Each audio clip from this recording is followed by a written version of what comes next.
Hey guys, Pastor Scott here. It's the first time I've done this, so hope it turns out good. Hope it turns out great. Hope to be doing more of these, kind of coming to you guys midweek, maybe a little later on in the week, just talking about different things that are on my mind. Could be things that I thought about for the sermon, but it didn't quite make it. A lot of people sometimes I don't like really calling my sermons. I call them talks a lot of times.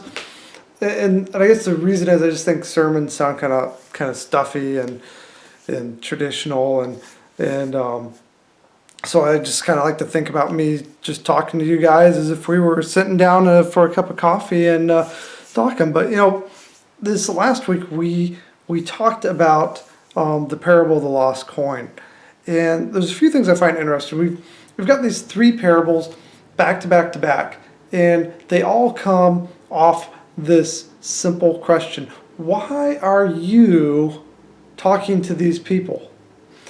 And I think the question in and of itself is important, because I think the way that this phrase, look at 15, and it says that it made the Pharisees and the teachers of the religious law complain that he was associating with such despicable people and even eating with them. So this is what has brought all of this on. This is, these people, they said these were despicable people. They were people that didn't deserve to know. They didn't deserve to be saved. And so Christ comes around and he takes this illustration of a woman looking for a coin.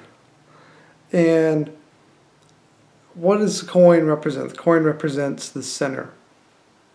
But the worth of the coin is really not worth a whole lot. I mean, it's not something that somebody would go around looking for the most part.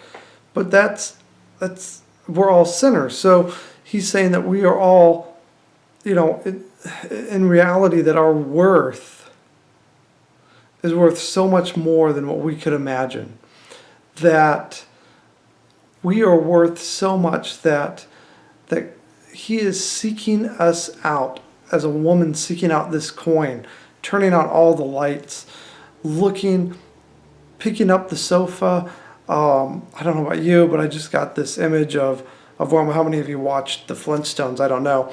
But you remember the Flintstones, when Wilma would vacuum, she would pick up the sofa with one hand and vacuum. I just got this picture of this woman looking for this coin, picking it. But anyways, that's me getting sidetracked. I do that quite often because I'm just like that. But anyways, so we have this, and he says this to these people that are thinking that everybody's that's not like them is worthless, is not worth the time to teach or to talk to. But Christ is saying, you're just the same.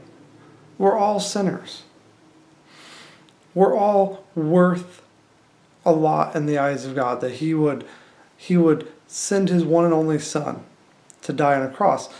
And how many times, though, do we make the same mistakes as the Pharisees and the Sadducees? We begin to think, we're so much better, and look at us, we go to church, we got our Bibles, yada, yada, yada. And we forget that everybody else is worth the same that we are. We are, in the eyes of God, we are all worth the same. We were all thought of when Christ went to the cross. And so here we have these three parables. And the main point is driving home the idea that we are all lost sinners. As we come to the third and final parable that he tells, we're going to kind of look even deeper into that idea that, it doesn't matter if you're in the church or outside the church. We were all at one time sinners. We were all in one way or another doing something that is sinning against God. And only through the grace of God, only through God himself can we be saved.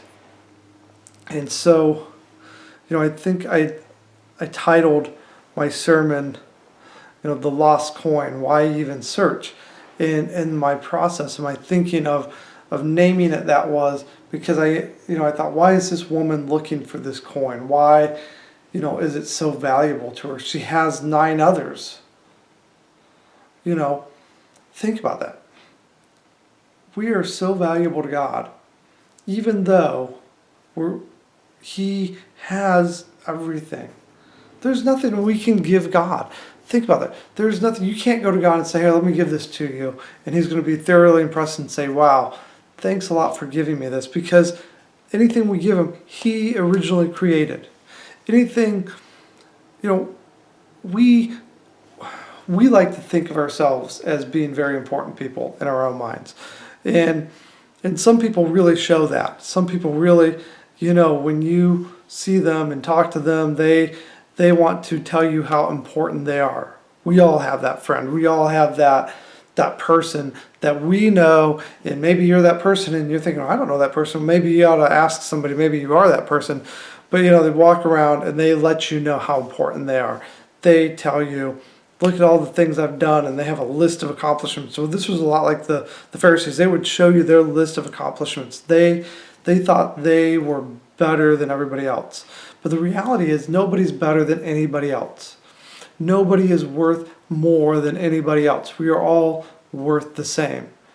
And the great news is we're not worthless. We are a great value to the one and only living God, who values us so much that He sent His one and only Son. So think about that. On those days that maybe you're just kind of feeling down on yourself and you're not feeling so much, you kind of feel like nobody likes you, or you're just feeling like, I'm not really worth it. Is it really worth it? I'm not worth that much. Nobody really cares. Think about this. The God that created you cares deeply for you. He loves you, and He desires for you to know Him, and He desires for you to understand His ways. He wants you to know Him, and He wants you to be a part of His kingdom. He has invited you to not only be a part of His kingdom, but to be adopted into His family, to come and say that He is your friend. So I hope this has brought you a little bit of encouragement, maybe some insight. I'm going to try to get another one of these out later this week. I will talk to you guys later. Bye.